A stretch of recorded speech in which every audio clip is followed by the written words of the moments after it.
most everybody accepts that there are generally 5 steps in basic skin care. It's cleansing, toning, moisturizing, exfoliation, and protection. Only 2 of these 5 are things that everybody should do. Everybody should cleanse naturally, and everybody should protect. The others vary.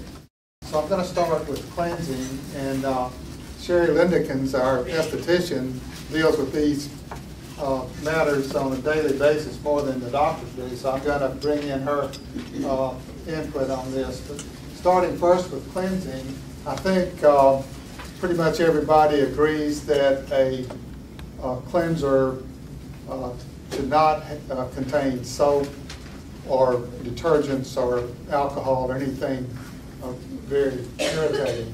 I think everybody thinks cleansing should be done twice a day, and it should be done with lukewarm water. So Sherry, do you have some further comment about cleansing, or do you agree with all of that? I agree with that. According to your skin type, oily skin, dry skin, you know, of course, we'll need different types of cleansers, and people with oily skin like something a little stronger to feel squeaky clean. And I'm sure there are over-the-counter products that are wonderful, but we have wonderful products that we know what's in these, the ingredients, the active ingredients that make them work. Maybe a little cleaner to keep you from having allergies, and at least we know what's in ours. Medical grade are just one big different, and they really don't cost any more than what you buy out at the stores here. Dr. Steckler and I and the other members of our group were all trained as surgeons, so we probably don't think about the skin care products on a daily basis, but we realize that to give our patients the best care that we do need to provide these types of things. So we do, and Sherry does a great job in our office of providing this type of information. The second step is toning, and I'll be frank to say that toning has always been a bit of a mystery to me. As I understand what I read about it,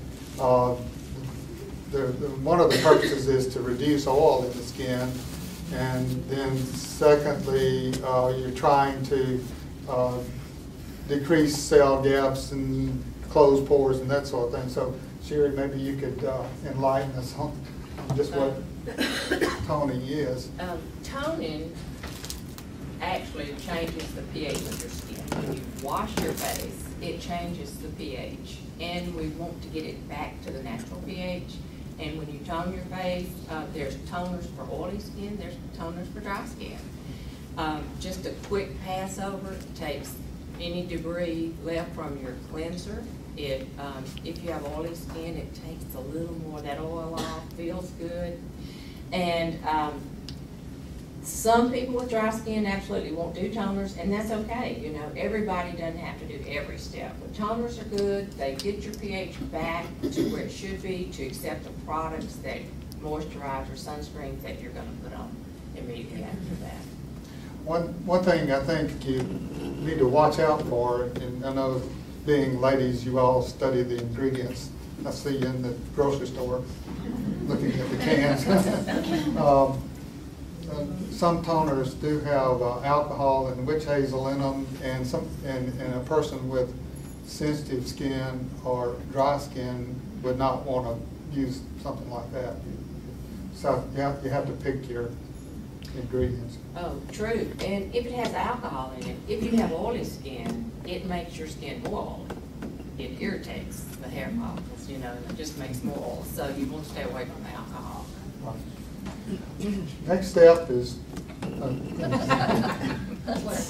next step is moisturizing, and again, if a young person might not necessarily need to moisturize, or a person with very oily skin might not need to moisturize. What recommendations do you give the patients in regard to using a moisturizer? Generally, we have moisturizers that are even geared for oily skin, because even if you have oily skin, sometimes it needs moisture. So everybody's different, and you just have to come in, let us take a look and talk to you, look at your skin under our lights, and give you our recommendation. And everybody's skin is different, and I would say most people need a little bit of moisture. You know, especially the older you get, the drier we get. Right. Yeah, I think the need for moisture kind of goes up with age.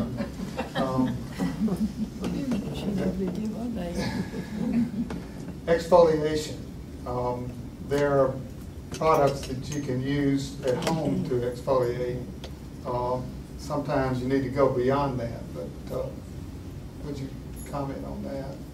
On the exfoliation, at home there are alpha hydroxy acid creams that you can use, and they're out there all over the market with all kind of promises, but you do need enough of the active ingredients to make the difference, and that's where medical grade products are different.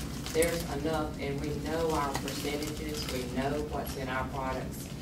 And if you put a 2% alpha hydroxy acid on your skin, it is far better than nothing. But if I was going to pay $35 for a bottle and I could get 10 to 15%, that's what I would want.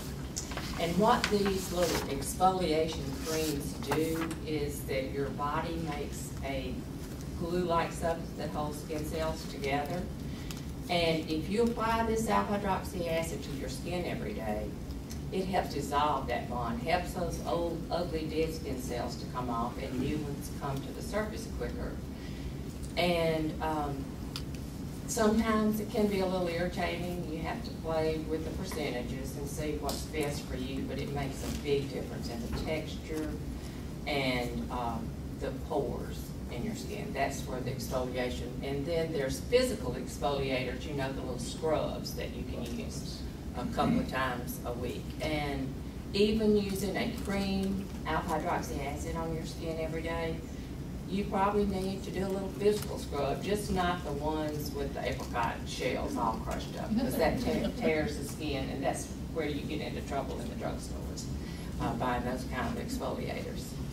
I think a lot of people don't need to exfoliate every day. Just once or twice a week is probably all they need. And again, the reason for exfoliation is, especially as we get older, that those layers of dead cells on the surface tend to pile up, and getting them off allows the cells underneath to rejuvenate faster. On the final step, protection, Dr. Steckler's given us a lot of information as to why we should protect our skin, especially from the sun. And when he was talking about guys going out to the golf course and exposing, he was talking about me. In my younger days, when I was an avid golfer, I would frequently dash from the hospital to the golf course trying to make my tee time, you know, and if I put any sunscreen at all on, I would slap it on and off I'd go.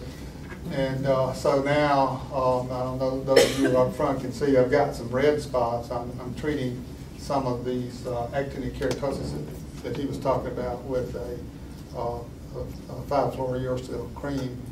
And of course, the newest thing, everybody wants to know what's new. Well, one of the newest things we have now is the blue light therapy that he mentioned that is very good. You can treat entire face, scalp, arms, and hands with the blue light therapy. Rachel and Shannon are standing right back here. They're our surgical techs, and they do those treatments, and Rachel's going to work me over one of these days.